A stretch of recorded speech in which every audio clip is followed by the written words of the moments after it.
Hola, ¿qué tal? Les saluda su profe Héctor Villasana, en el cual vamos a ver un día más la asignatura de Historia de México del siglo XX. En esta ocasión nos toca platicar sobre el sexenio de gobierno de Gustavo Díaz Ordaz Bolaños. No te pierdas esta clase, ven, acompáñame. ¿Qué tal, chicos? Nos toca ver en esta ocasión, en nuestra asignatura de Historia de México del siglo XX, al periodo de gobierno de Gustavo Díaz Ordaz Bolaños, el cual ocupa la presidencia del año de 1964 hasta 1970. La sucesión presidencial en las elecciones de 1964 fue elegido presidente electo Gustavo Díaz Ordaz Bolaños, el cual pertenecía al mismo partido que estaba a la derecha, el PRI.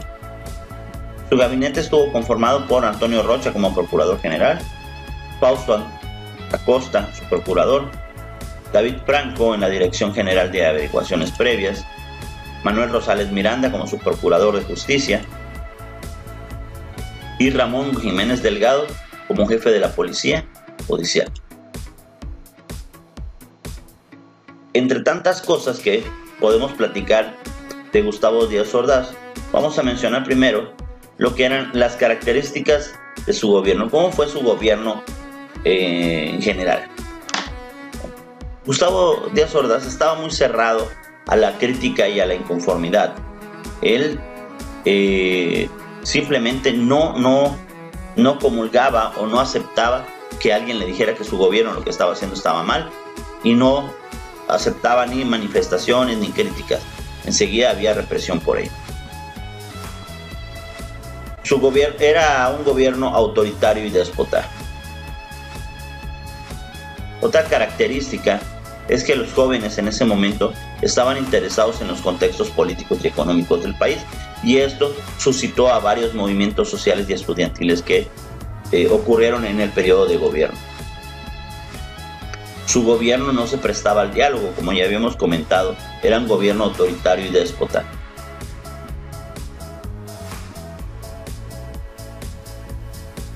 Debido a la forma de ser de Gustavo Díaz Ordaz, había mucho descontento social, descontento industrial y en especial el descontento de los médicos y los estudiantes. Entre cosas importantes que se realizaron en el periodo de gobierno de Gustavo Díaz Ordaz estuvo la construcción del Estadio Azteca, el Palacio de los Deportes, así como inicia el primer tramo del metro y la alberca olímpica. Otra iniciativa importante es que impulsa la construcción de la siderúrgica Lázaro Cárdenas en Las Trechas, además de poner especial énfasis en la ampliación de la red hidráulica, llegando a construir 107 presas a nivel nacional.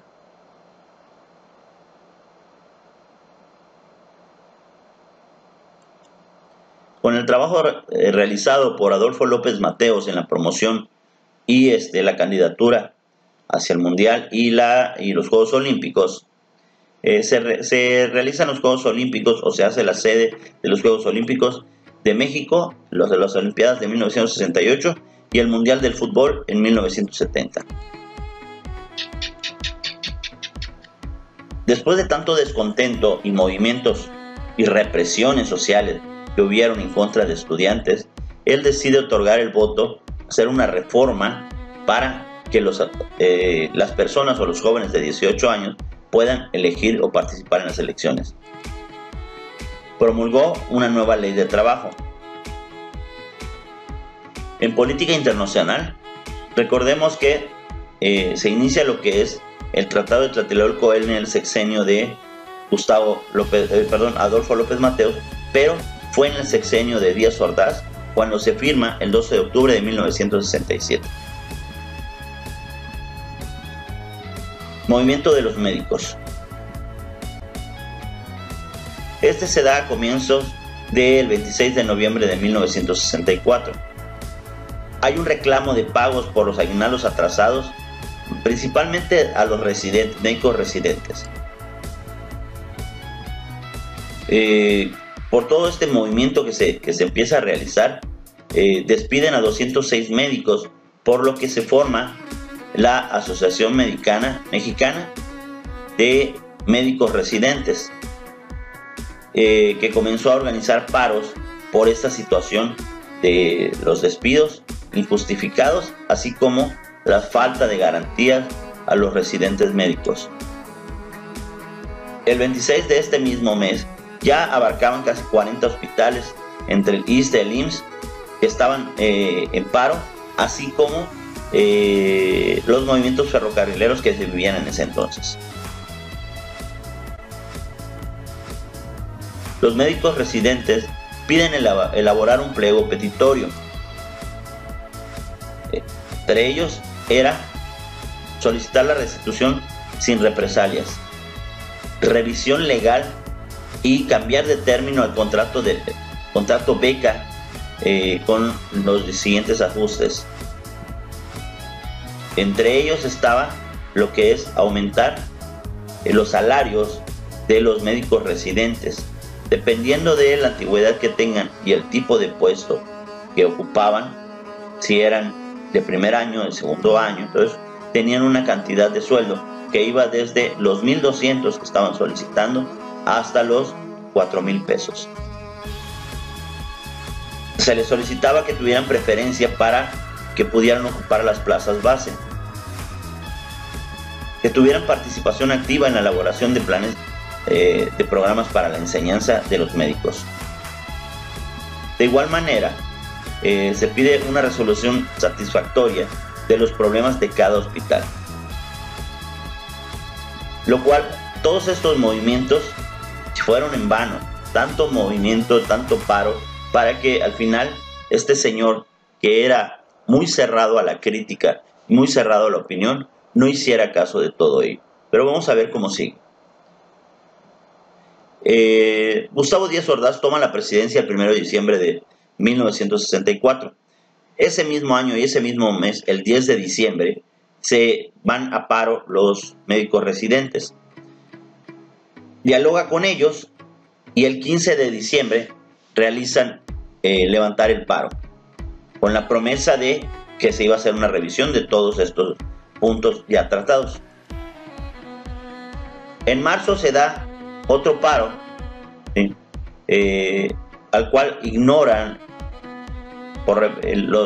lo que es la presidencia y se lleva a una represión. No hacen caso a estas situaciones. Y el 20 de marzo deciden separarse de la Federación de Sindicatos del Estado y se crea un nuevo sindicato, o quieren crear un nuevo sindicato que se dedique únicamente a trabajadores de la salud.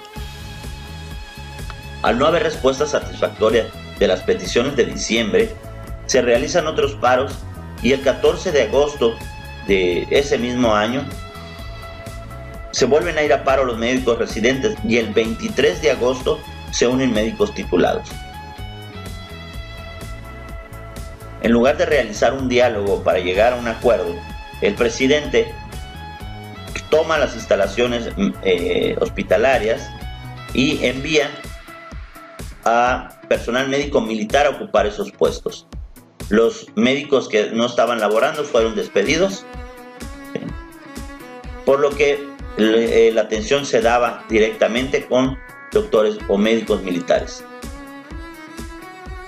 Posterior a eso también está el movimiento de Tlatelolco en 1968. Todo inicia el 22 de julio con las escuelas 3 y 5 del Instituto Politécnico Nacional, las cuales fueron castigadas y reprimidas.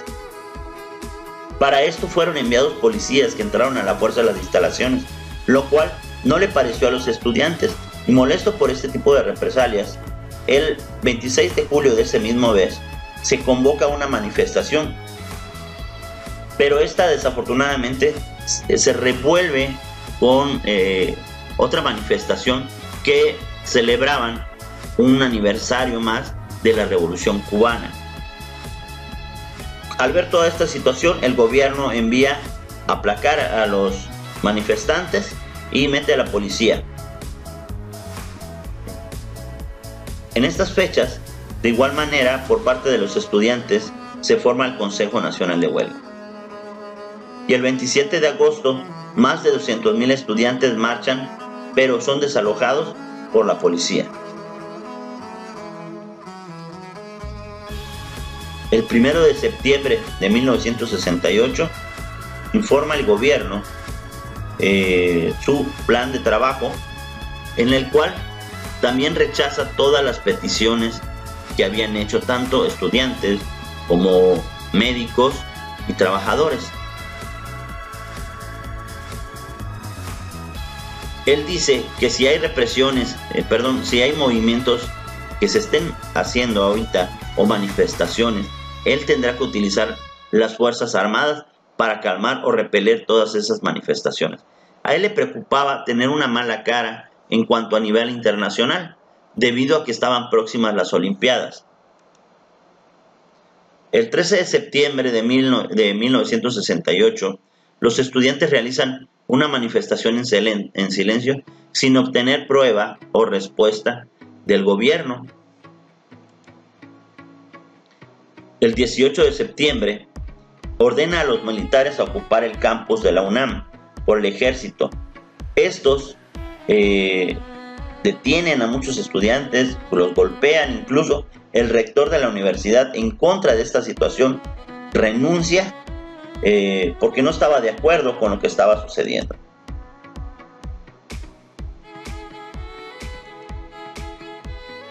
El Consejo Nacional de Huelga convoca una reunión el 2 de octubre en la Plaza de las Tres Culturas, pero se decide reducir a un mitin en Tlatelolco. Luego de 9 semanas de huelga, los estudiantes marchan con claveles rojos en protesta por la ocupación del campus de la UNAM por parte de los militares. Todo estaba preparado para dar inicio con el mitin a las 5:30, pero desde muy temprano se veían movimientos por parte de la seguridad, militares, policías, etc. Y siendo las 5:30, poquito más, sobrevuela en esa área un helicóptero, en el cual primero lanza una bengala verde. Poco tiempo después lanza una bengala roja, con la cual inicia el tiroteo. Se dice que ese tiroteo se da entre los soldados de la batalla del batallón Olimpia, que fueron entrenados para proteger a la gente por lo de las Olimpiadas, ¿sí? Empiezan con el tiroteo, atacando a los soldados que estaban en los edificios. Se dice que se encontraban francotiradores en esas épocas. Con todo este relajo, muere mucha gente, muchos estudiantes, debido a que la gente quería escapar de ahí, pero únicamente habían dos salidas, la norte y la sur, y en una estaba lo que es el entablado del mitin, y del otro lado pues estaba ocupado por los policías. Entonces no podían salir y fue una masacre. Se cuenta que entre todo este rollo ese día llueve, y la lluvia, en lugar de parecer agua, iba arrastrando lo que es la sangre que estaba regada ahí. Muere mucha gente es desaparecida y golpeada.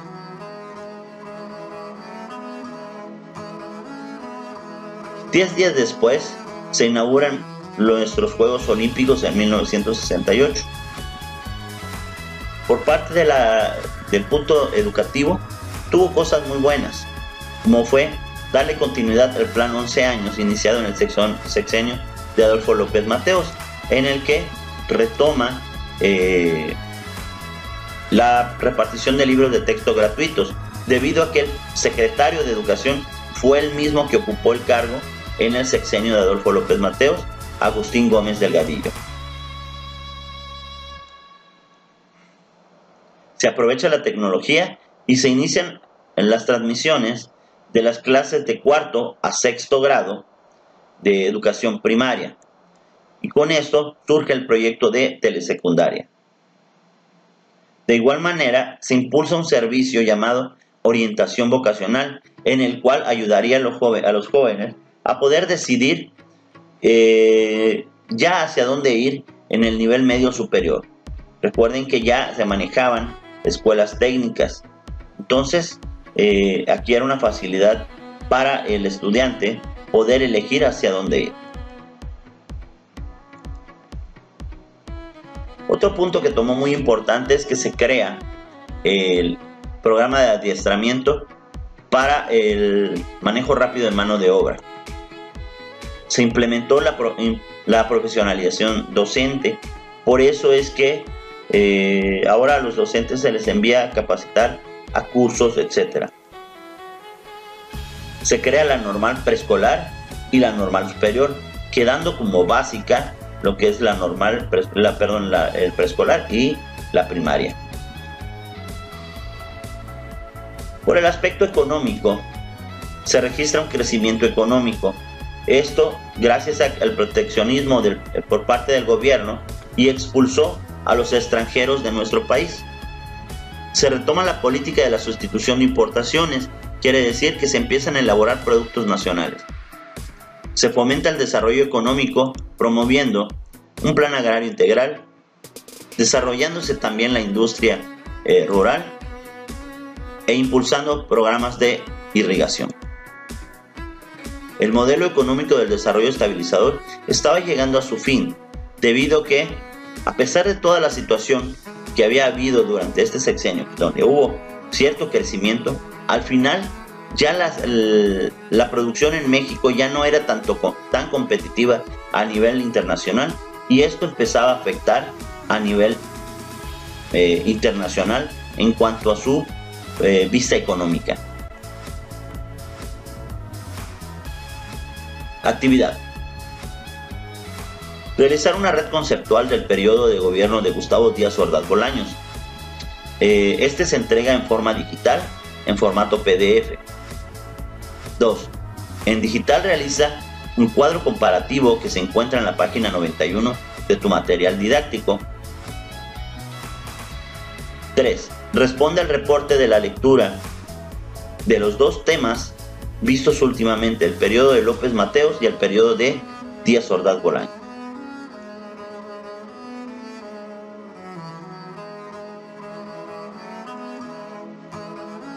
Por mi parte sería todo. Agradezco tu atención. No olvides que cualquier duda puedes enviar mi correo al mail hectorvillazana@gmail.com, o también podemos estar en contacto vía Skype @hectorvillazana. En todo caso, si también es necesario, por medio de la plataforma donde ya te registraste, me puedes mandar un mensaje al cual estaré pendiente para escuchar tus dudas. Nos vemos, gracias.